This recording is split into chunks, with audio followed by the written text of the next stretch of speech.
What is going on, everyone? Badger here. Should have like and sub, and let's get into this. Well, this is how it started. This is how the real press tour for the Acolyte started. Aside from the queer interviews from Leslie, it was Kathy herself coming out and attacking us all.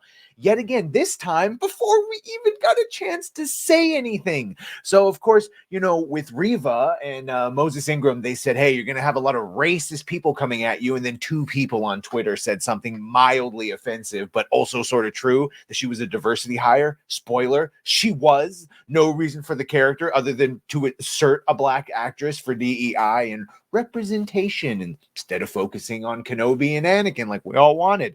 And so here in the High Republic and the Acolyte, of course, it's only about diversity, representation, inclusion, body positivity, Order 66 burgers, Jedi, Fadawan, if you will.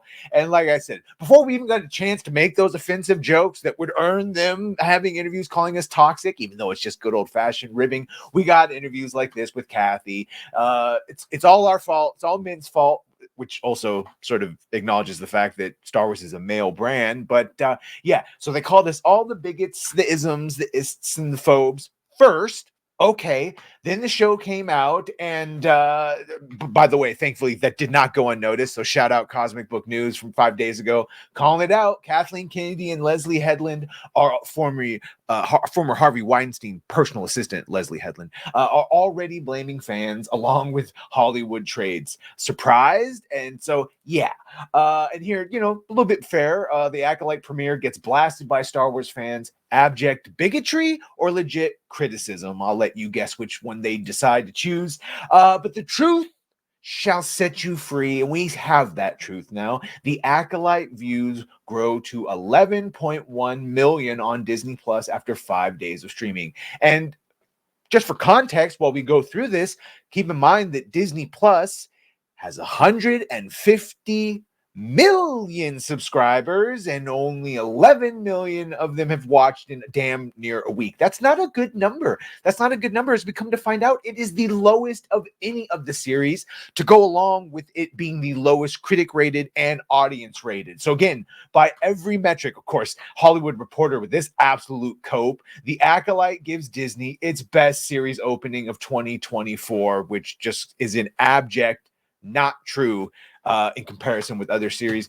The Acolyte falls short of Ahsoka's 5-day viewership total, but is still Disney's biggest 2024 launch.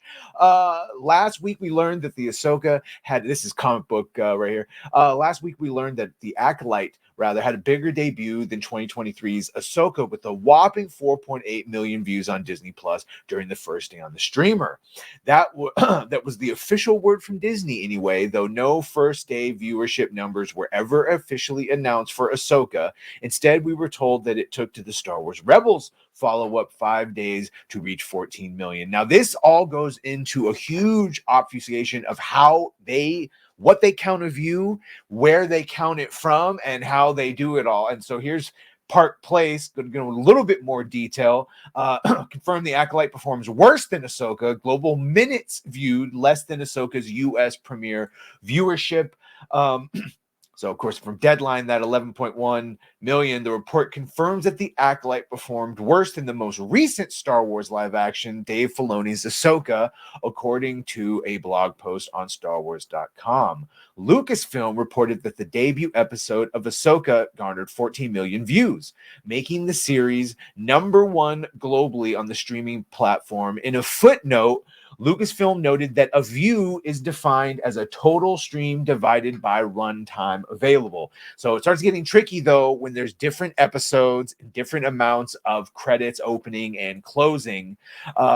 Looking at the comparisons, The Acolyte performed far worse than Obi-Wan Kenobi, as well as The Mandalorian Season 2. Obi-Wan Kenobi premiered with the 2 episode, and so that's what I'm saying. It starts getting into who had 2 and what's and when. And you can see here Ahsoka, 575 minutes at the time. It's abundantly clear that the show is a failure. It's another piece of evidence that under the leadership of Kathleen Kennedy and Bob Iger, Star Wars is bleeding viewers. And this all goes with the reviews are horrible, and yet it's being accused of review bombing in the negative, right?